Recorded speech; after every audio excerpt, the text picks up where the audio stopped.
चलो इसमें first number question कल बता दिए थे HCF यूक्लिड विभाजन एल्गोरिथम से, जिसमें A बराबर BQ प्लस R पर कल बनाया था तुम लोग। क्या फार्मूला था? A बराबर BQ प्लस R, जहाँ A बराबर क्या था? बड़ी संख्या था, B बराबर क्या था? छोटी संख्या, और Q बराबर क्या था? भागफल। क्या था? Q बराबर भागफल, और R बराबर क्या था? शेषफल। क्या था? शेषफल। पहला क्वेश्चन तुम लोग को लगभग समझ में आ गया था। अब क्वेश्चन बने या ना बने वो अलग बात है, लेकिन समझा दिए थे हम। आज क्वेश्चन बनाने का भी सिखा देंगे। दूसरा का क्वेश्चन कह रहा है कि दर्शाइए कि कोई धनात्मक विषम पूर्णांक, धनात्मक विषम और ऋणात्मक में पहले आप लोग अंतर समझिए कि धनात्मक किसको कहते हैं, ऋणात्मक किसको कहते हैं। जिसके आगे माइनस लगा रहेगा उसको हम ऋणात्मक कहेंगे, जिसके आगे माइनस नहीं लगा रहेगा उसको धनात्मक कहेंगे। अब तुम लोग देखो कह रहा धनात्मक विषम, तो विषम के मतलब तुम लोग समझ रहा है कि 1, 3, 5, 7, 9, 11, 13, 15, 17, 19, 21, 23, 25, 27, 29 बहुत हो सकता है। जो दो के पहरा में नहीं आता है वो विषम हो गया, जो दो के पहरा में आता है वो सम हो गया। तो ये हम विषम लिखे है ना, 1, 3, 5, 7, 9, 11, 13, 15, 17 लिख सकते थे, तो क्या हो जाएगा? विषम हो जाएगा। तो यहाँ पर क्या है, इस बात को पकड़ना सबसे बड़ी बात है। ये चीज, ये लाइन जो दिया अंडर लाइन जिसका हम कर रहे हैं, कह रहा है धनात्मक। धनात्मक के मतलब क्या होता है कि उसके पास प्लस में चीज है। ऋणात्मक के मतलब है माइनस में। ऋणात्मक मतलब उल्टा होता है, धनात्मक मतलब उल्टा होता है। तो धनात्मक अगर कहता तो धनात्मक हम लिख दिया, अगर ऋणात्मक कहता तो ऋणात्मक के पहले खाली minus minus minus minus minus, -1, -3, -5, -7, -9। जैसे यहाँ पर लिखा है ना +1, तो वहां पर क्या लिखता? -1। यहाँ पर लिखे हैं +3 तो यहाँ लिखते -3, यहाँ पर लिखे हैं +5, यहाँ पर लिखे हैं -5 लिखते। कब? जब यहाँ पर ऋणात्मक कहता तब। कब? जब ऋणात्मक कहता तब। तो दर्शाइए कि कोई भी धनात्मक विषम पूर्णांक 6q plus 6q plus 3, 6q plus 5 के रूप में होता है, जहां q कोई क्या है? कोई पूर्णांक है। q क्या है? कोई पूर्णांक है। समझ गया? पूर्णांक के मतलब है प्लस में भी हो सकता है और माइनस में भी हो सकता है, प्लस में भी हो सकता है और माइनस में भी हो सकता है। तो यहां पर हम आंसर लिखे हैं, यहां पर इसका उत्तर हो गया। उत्तर में क्या होगा कि दर्शाना है। क्या दर्शाना है हमको? यही दर्शाना है। दर्शाना है a बराबर 6q प्लस 1, क्या लिखे हैं? 6q plus 3, 6q plus 5। इससे पहले तुम लोग क्या पढ़ा था? क्या पढ़ा था याद करो? HCF निकालने का किस विधि पर? देखो लगभग मिलेगा। a बराबर वहां पर क्या लिखा था? BQ plus R। तो a है, इसमें a है, b है, q है, प्लस में a दे दिया है, मतलब वही चीज है, लेकिन यहाँ पर हमको दर्शाना है, यहाँ पर मालूम नहीं है हमको। समझ गया? वहां पर क्या करना था? हमको HCF निकालना था, नंबर दिया था, a के मान भी दिया था, b के मान भी दिया था, लेकिन यहाँ पर a b का मान नहीं दिया हुआ है। समझ गया?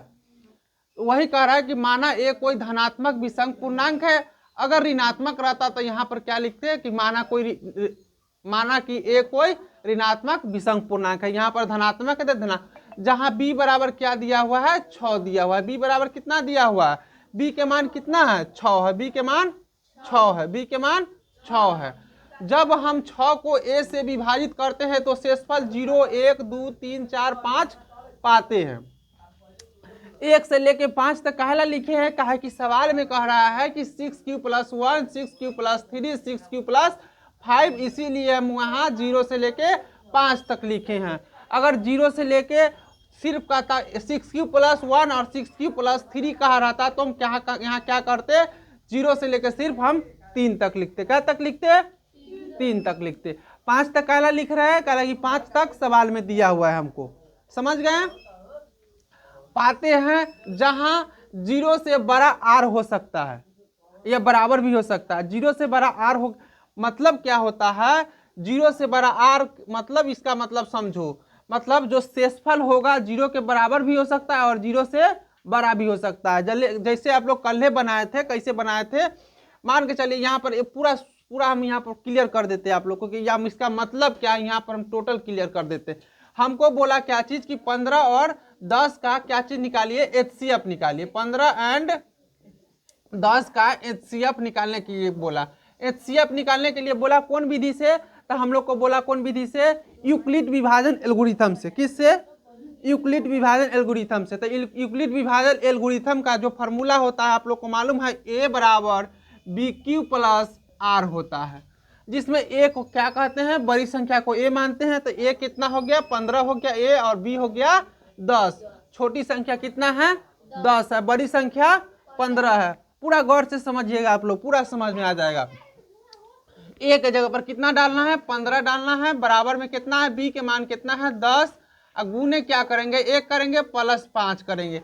तो यही बात यहाँ पर समझाना चाह रहा है। ये जो लाइन लिखा है 0 से बड़ा और बराबर R हो सकता, ये साइन के मतलब आप लोग समझिएगा, बड़ा भी हो सकता है और बराबर भी हो सकता है। अगर सिर्फ ऐसे दिया रहता 0 से बड़ा R दिया रहता तो हम समझते कि हर हाल में 0 से बड़ा शेषफल होगा। लेकिन यहां पर क्या दिया है कि 0 के बराबर भी हो सकता है और बड़ा भी हो सकता है। अब देखिए यहां पर क्या हुआ, 15 10 और गुने 1 कर दिए। अब इस दोनों में एक किसको मानेंगे, 10 को मानेंगे कि 20 को मानेंगे, बड़ा कौन है, 10 है कि 5 है, 10 है। तो 10 को हम यहाँ पर A मान लेंगे। अब बराबर 5 गुने 2 प्लस 0, R के बराबर 0 हुआ, इसके बराबर 0 हुआ, यहाँ पर R से बड़ा है 5 है बड़ा, 0 के R के बराबर 0 हो सकता है। तो यही यहाँ पर कह रहा है कि 0 R के बराबर भी हो सकता है और बड़ा भी हो सकता है। जैसे आपको हम दिखा दिए कि यहाँ पर बड़ा हुआ, यहाँ पर बराबर 0, R के बराबर 0 हुआ, R से डबल 5 हुआ, वही चीज यहाँ पर दर्शा। और फिर कह रहा है कि R से बड़ा हो सकता है B और बराबर भी हो सकता है। मतलब ये जो B है ना, देखो B, देखो यहाँ पर R से क्या है, बराबर है, यहाँ पर R से डबल है, 5 गुना 10 हुआ, R से डबल B है और R के बराबर B है। यही चीज यहाँ पर समझा रहा है कि जहां 0 से बड़ा R हो सकता है, बराबर भी हो सकता है, और R से बड़ा भी हो सकता है या बराबर भी हो सकता है। इसको बहुत गौर से समझना होगा। यहाँ पर कह रहा है कि यहाँ A एक विषम संख्या है, जो इसलिए शेषफल भी विषम संख्या को प्राप्त हो पाते हैं। शेषफल होगा कितना होगा, 1 3 और 5। कह लगी 6Q प्लस 1 दिया है इसलिए, 6Q प्लस 3 दिया है इसलिए, और 6Q प्लस 5 दिया है इसलिए क्या होगा, शेषफल होगा 1 3 और 5। समझ रहे हैं काय होगा, काहे कि क्वेश्चन में दिया हुआ है। अगर यहां पर दिया रहता 6Q plus 1, 6Q plus 3, 6Q plus 5, 6Q plus 7, 6Q plus 9, तो यहां पर भी 7 9 होता आगे। अब देखिए यूक्लिड विभाजन एल्गोरिथम का प्रयोग से हम पाते हैं कि A बराबर 6Q plus A, 6Q plus 3, 6Q plus 5, ये आप लोग का पूरा आंसर हो गया। इसमें बनाना कुछ नहीं था, आपको दर्शाना था कि ऐसे हो सकता है। अब तुमको कहा क्या कोई कि वो घर का फिगर बनाओ, बढ़िया बिल्डिंग है, तो तुम क्या करेगा, हाली हाली कॉपी किताब लेगा, हाँ ऐसा बना देगा कि ऐसा बन सकता है। यही चीज इसमें दर्शाना था हमको। अब ये आप लोग उतार लीजिए, और उतारने के बाद हम आगे का क्वेश्चन है 3 नंबर क्वेश्चन हम बना रहे हैं। आपको उतार लिए हैं तो बोलिए, हम आगे बढ़ सकते हैं। हाँ तो जल्दी उतारिए आप लोग।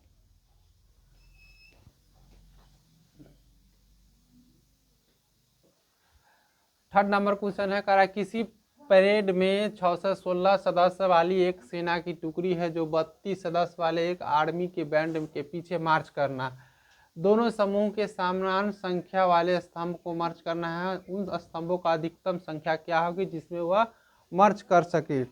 अब तुम लोग स्कूल में जाते हो, प्रार्थना होता है, मान के चलो तुम्हारे स्कूल में कै गो बच्चा है, 80 गो बच्चा है, कहेगा उसको 8 भाग में बांट दो, तो एगो बैच में कै गो रहेगा, एगो लाइन में 10 गो रहेगा 10 गो। यही बात इसमें कह रहा है। तो इसमें क्या करेंगे, जो आप लोग को हम पढ़ाए थे क्वेश्चन नंबर ए, यूक्लिड विभाजन एल्गोरिथम से HCF ज्ञात करने के लिए इस चीज में, इस क्वेश्चन में भी वही करना है। क्या करना है आप लोग को? HCF ज्ञात करना है। HCF बराबर सबसे पहला बात इसका फार्मूला होता है, यहाँ पर लिख लीजिए, आंसर लिख लीजिए। उसके बाद इसका फार्मूला पहले लिखिए, बी कितना है, ए बराबर BQ प्लस आर। ए के बराबर होता है बड़ी संख्या, बी बराबर होता है छोटी संख्या, यही ना होता है। चलिए यहाँ तक समझ गए। अब देखिए इसमें बड़ी संख्या क्या है और छोटी संख्या क्या है। बड़ी संख्या क्या है इसमें, देखो उस पर लिखा हुआ है क्वेश्चन में, बड़ी संख्या लिखा हुआ है, छोटी संख्या क्या है लिखा हुआ है, एक है। बड़ी संख्या बराबर ये, तो बड़ी संख्या का मान कितना दिया हुआ है क्वेश्चन में? 32 दिया हुआ है ए का मान।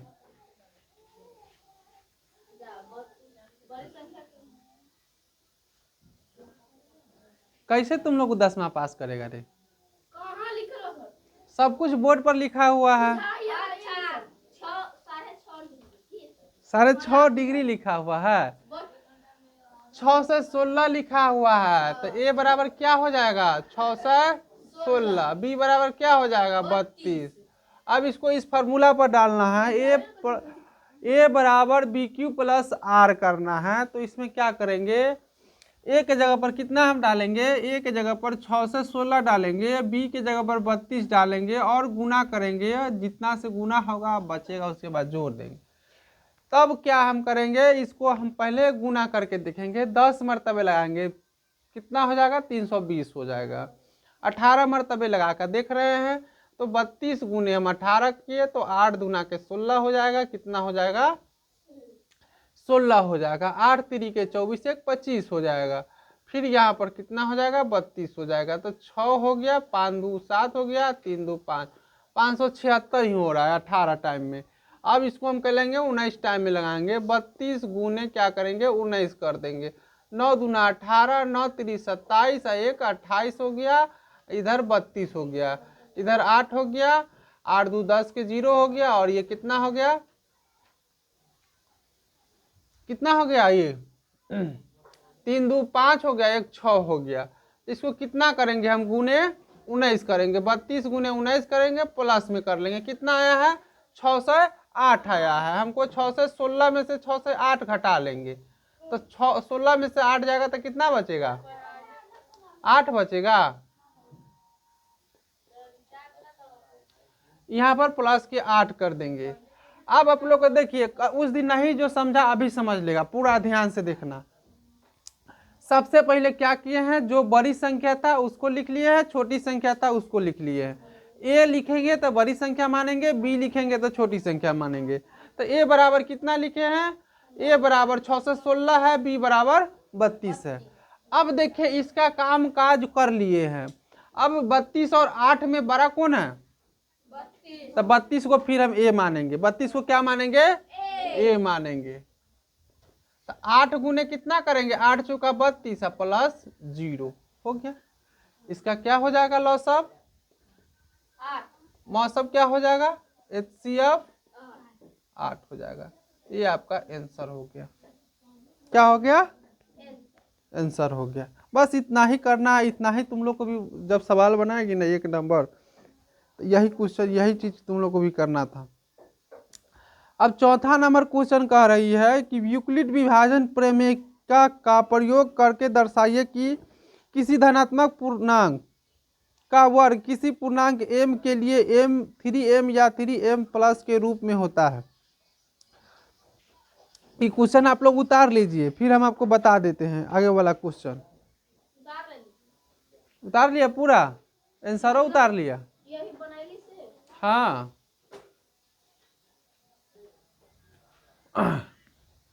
चौथा नंबर क्वेश्चन कह रहा है यूक्लिड विभाजन प्रमेय के प्रयोग करके दर्शाइए कि किसी धनात्मक पूर्णांक का वर्ग किसी पूर्णांक m के लिए 3m या 3m प्लस के रूप में है। इसमें पहले क्या था, घन नहीं था, वर्ग नहीं था। देखो इसमें वर्ग हो गया 4 नंबर में। 5 नंबर में देखो घन हो गया, कहाँ है घन हो गया, उसमें घन और वर्ग का दर्शन नहीं ना किया था, दर्शन 2 नंबर में कहता है उत्तर दिया है वो दर्शाना है। ए बराबर 3m और 3m+1 कर दिए यहाँ पे जो सवाल से है हमको है। ए बराबर बी क्यू प्लस आर, ये भी आप लोग जानते हैं फार्मूला होता है यूक्लिड विभाजन एल्गोरिथम का, क्या होता है फार्मूला होता है ए बराबर बी क्यू प्लस आर। ये क्वेश्चन से है, ये फार्मूला है आप लोग जान रहे हैं। इसके बाद कह रहे हैं माना कि एक कोई धनात्मक विषम पूर्णांक है जहाँ बी बराबर 3 और आर बराबर 0 से बड़ा आर हो सकता है या बराबर हो सकता है आर से बड़ा 3 हो सकता है। तब ए बराबर 3q प्लस आर कुछ पूर्णांक के लिए q बराबर 0 भी हो सकता है या q से बड़ा भी 0 हो सकता है। समझ गए, q के मतलब क्या होता है आप लोग को क्षेत्रफल होता है। इसलिए q बराबर a बराबर 3q plus 0, 3q plus 1, 3q plus 2। यहाँ पर कहाँ से कहाँ दिया है, 3m से लेके 3m1 तक दिया है। यहाँ पर लिखे हैं 3q 0, 3q प्लस 1 और 3q प्लस 2। अब हम पाते हैं a बराबर क्या दिया है, 3q प्लस 0 का स्क्वायर किए हैं, फिर यहाँ पर 3q प्लस 1 का स्क्वायर किए, फिर 3q प्लस 2 का स्क्वायर। यही तीनों का हम यहाँ पर क्या कर दिए हैं, ये तीनों का हम यहाँ पर स्क्वायर कर दिए हैं। काला स्क्वायर किए हैं, समझिएगा। यहाँ पर क्या दिया है, वर्ग दिया है। वर्ग के मतलब आप लोग जानते हैं कि जो संख्या रहेगा उसी संख्या से हम गुना करते हैं तो उसको वर्ग कहते हैं। यहाँ तक समझ गए। वर्ग इस यहाँ पर स्क्वायर कहला दिए, समझे, क्वेश्चन में कह रहा है, यहाँ पर वर्ग कह रहा। इसके बाद ए स्क्वायर बराबर 1q square comma 9q square plus 6q plus सबका क्या किए हैं 3 का स्क्वायर किए हैं। फिर यहाँ पर 3 का स्क्वायर करके ए बराबर 9q ए स्क्वायर लिखे और 9q square plus 6q plus 1 हो गया। और यहाँ पर उसी चीज़ को हम यहाँ पर आगे बढ़ाए हैं। इसको 9 समझना, q है 9q square plus 2q plus 3 plus 1 हो गया। 9q बराबर 3 और इसका फिर यहाँ पर स्क्वायर किए और ये यहाँ पर दर्शा दिए और प्लस में 1 किए हैं। और ये कह रहा है 3q plus 3q square plus 4q plus 1 हम पाते हैं कि यही हमको क्या करना था, दर्शाना था। समझ गया। अब नहीं समझ में आया कि समझ में आया सो बताओ। ये सब देखो यहाँ से यहाँ तक क्वेश्चन से है, समझ गया। यहाँ से यहाँ तक तुम लोग को फार्मूला याद है। ये पीछे वाला व्यक्तियों में भी पढ़ाए थे कि मानेंगे किसको, ए मानेंगे, क्या मानेंगे, कोई धनात्मक विषम पूर्णांक। इसके बाद जहाँ b बराबर जो दिया रहेगा, b बराबर कितना दिया हुआ है 3 दिया है तो 3 माने हैं। उसके बाद इसको हम दर्शा दिए हैं। अब देखिए 5 नंबर क्वेश्चन कर रहा है, यूक्लिड विभाजन प्रमेय के प्रयोग करके दर्शाइए कि किसी धनात्मक विषम पूर्णांक धनात्मक का घन, इसमें वर्ग था, इसमें घन था, इसमें ऑटोमेटिक क्या होगा q होगा, a के पावर कितना हो जाएगा 3 हो जाएगा। ऊपर वाला नीचे वाला में a के पावर कितना था 2 था। घन कहेगा तो 2 होगा, q कहेगा तो नहीं, वर्ग कहेगा तो 2 और घन कहेगा तो 3। 9m है, 9m प्लस 1 है या 9m प्लस 8 के रूप में उत्तर माना कि ये कोई धनात्मक पूर्णांक है जहाँ a बराबर बी क्यू प्लस आर। ये सब चीज आप लोग जान ही रहे हैं कि 0 से बड़ा r हो सकता है, बराबर हो सकता है और r से बड़ा b हो सकता है। b बराबर 9 रखने पर a बराबर क्या है, पहले 9 रखे हैं, फिर उसके बाद 1 रख के चेक किए हैं, फिर 2 रख के चेक किए हैं। जब r बराबर 0 हो, बस इतना ही सोल्व करके आपको आती। अतः किसी धनात्मक पूर्णांक का घन 9m प्लस 1 या 9m प्लस 8 होता है। तो देखिएगा 9m हो गया, 9m प्लस 1 कला किए हैं, कला कि 1 के कितनों से गुना कीजिएगा तो कितना होगा 1 होगा। और 9m प्लस 8 कला किए हैं, कला कि 2 के गुना कीजिएगा 2 गुने 2 गुने 2। क्यू के मतलब क्या होता है 3 बार गुना करेंगे तो 2 दूना 4 और 4 दूना 8। यहाँ पर लिख दिए, जो दर्शाना था हम दर्शा दिए, आप लोग उतारिए। और कल जो नेक्स्ट चैप्टर आती है प्रश्नावली है 1.2 है, वो कल पढ़ाएंगे हम। एक्सरसाइज हो गया 1.2 कल से पढ़ाया जाएगा, वो एक्सरसाइज 1.1 खत्म हो गया।